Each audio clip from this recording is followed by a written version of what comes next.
Hi, Tanya. You're doing great for your level of understanding right now. Just because you tried real hard, I want to give you extra feedback to progress you even more. So I have some limitations with Cam Studio on my personal computer. Occasionally I freeze up, so I'm hoping I can get through all this. I'm going to look at your landing. So great job getting him off the floor and into end position. Problem is you're not paying attention to the upper part of the body. There's a lot you can work with in the top part of the head.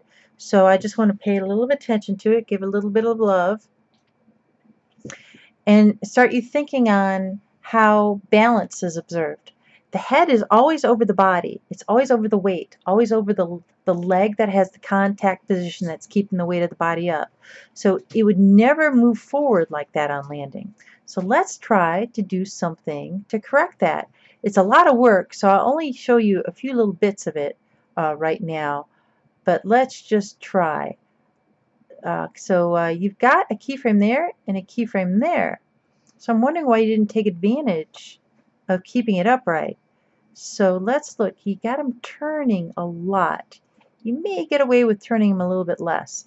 Let's look at we're going to go panels, and I'm going to do it the hard way so you see how it's done.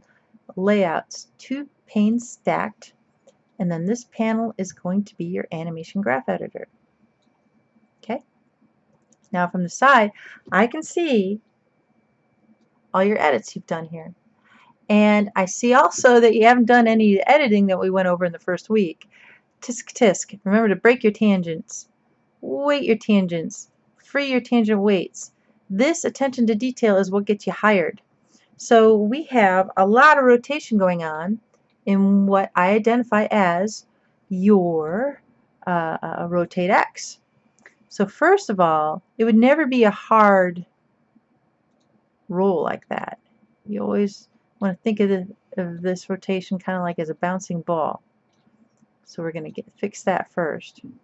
Okay. And then I think you got to go a little bit too far. So I'm going to bring this down to maybe 70. Maybe even 45. Okay. And let's see how that affects your animation.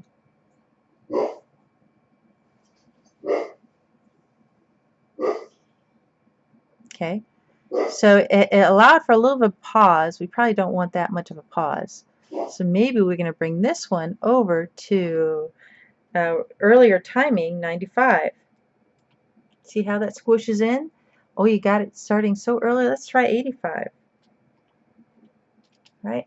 Now let's see what happens here. All right. So we still have it kind of holding too long because when I squished it, whoops, Control Z. Not too far. So let's see. So maybe it's still a little bit long, but let's pull this. I don't want to spend all afternoon on this part. I'm going to take it down to 80, just for funsies, and maybe take this down to 40, and be done with it. Won't be perfect, but for sake of demonstration, you saw how I edited. Okay, so I got that going on. Now my main concern is here. Now that I get my basic structural done, boy, my dogs are obnoxious. It's going to end there. So you have an ending position there, S. Then I'm going to try to straighten this out, which will almost be imperceptible on that middle hump. Okay, so I'll just put it there. Now my top bit is the really good bit to have figured out. So I want it straight up there, right? And where do you have it here? You have it bent. So let's fix this one. Put it into the body a little bit more. Look at what you got here. So it almost fixes it a little bit there. Now you could also probably a little squash or stretch going on in there. Let's see how that changes you a bit.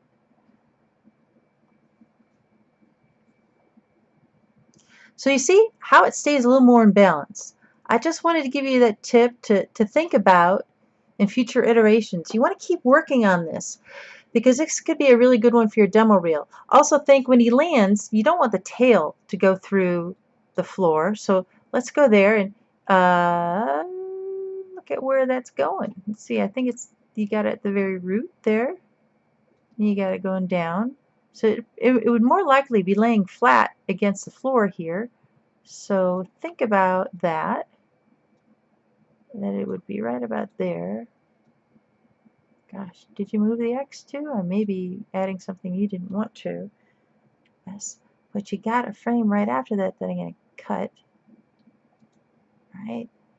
And think, oh, but it's still going down. You got some interesting work going on down there, but you're going to want to get that work to lay flat against the table or to be working against the table. So that's something you can work on in the future, okay?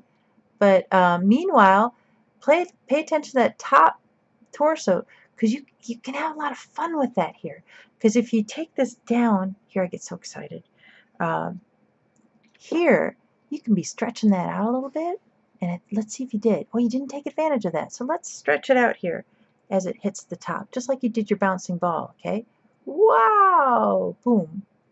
So it gives you a lot more flexibility if you add a little stretch there. See that? So I'll send this back to you so you can see what I did. But remember to break your keyframes and do some editing and thinking of things. Every single assignment refers back to that bouncing ball, especially in your Y translate. Super easy to do that editing and see what you're doing against the bouncing ball because you can see the actual bounce in the Y translate. Thanks, honey. Doing great. Hold in there. You're starting to speak the language. Bye.